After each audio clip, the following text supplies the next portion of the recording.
What's going on, everybody? This is Alex KGB. So I hope everyone saw Fallout 76 trailer already. I think it is amazing. But one thing that wasn't probably clear out of many things that people were saying in the comments, how come when the bombs fell, and we can see it right in the trailer, and they hit pretty close, so the heat wave must have destroyed all the forest and all the grass and everything should have been dead. When the actual game starts, you can see it's kind of a desert settings when the soldier falls down. When the actual game starts, it's full of forest again and full of trees. And then how come with all that radiation, how is that possible? So I did a little research, and I'm not a nuclear scientist in any way, just, kind of was wondering why. And apparently, so one of the theories was that Waltz had Gardens of Eden creation kits, which is called GEC, that contains, well, most of the people assume without knowing what it is, if they're in the fan base, but not really reading about GEC what it is. They assume that you open it up and then trees start popping up everywhere. I don't know how is that viewed, but actually no, because it was the first settlement, the first wall that had the doors opened, one of the first, right? Old 76. The creation kit actually has the seeds and the cold fusion power and a way to sustain and kind of grow a settlement. So that would take another, I don't know, 15 years to actually have gardens and huge trees, and a couple years to to establish like gardens and stuff. So it's not the case.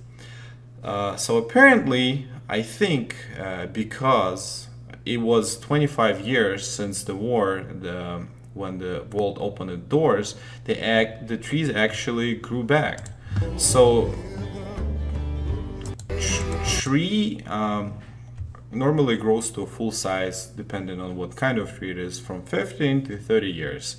So 25 years is a good period for a tree to regrow.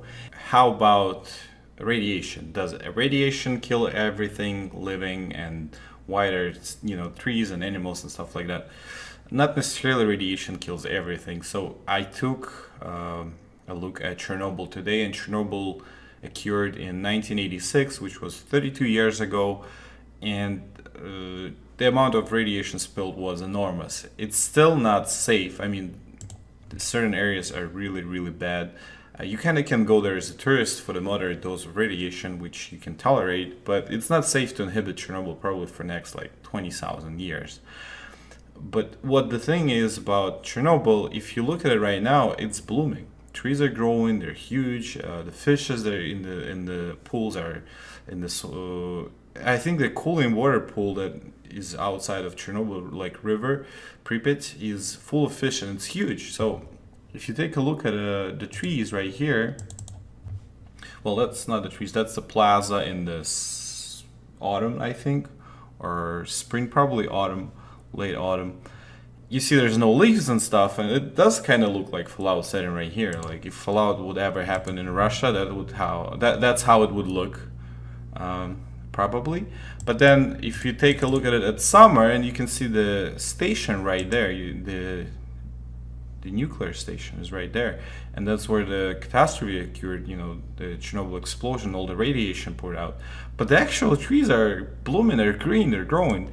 And considering that the time for a tree to grow is about 25, from 15 to 30 years, well, let's say 25 years, that so it's quite possible that everything just regrew back.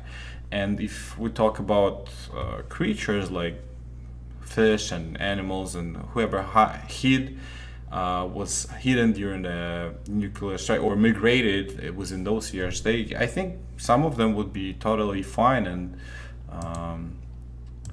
okay in the settings they live in right now. So here's another video from Chernobyl where a guy is feeding fishes in the pond.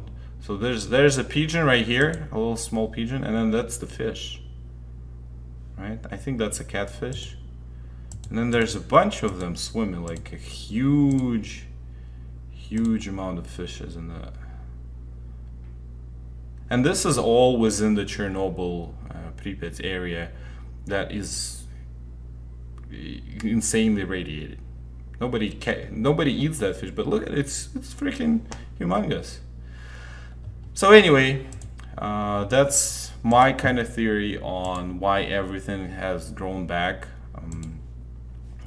And if you compare Vegas, New Vegas, or you compare like Fallout 2 and Fallout 3 and Fallout 4 settings, that were mildly less appealing in terms of vegetation and had more deserted areas. I think that mostly because of there being primary cities and targets and where the strike secured, maybe it affected them more. And the other thing is climate by itself, it wasn't like in West Virginia, right? So this was Alex KGB. Hopefully you liked the video. Thanks for watching and bye bye.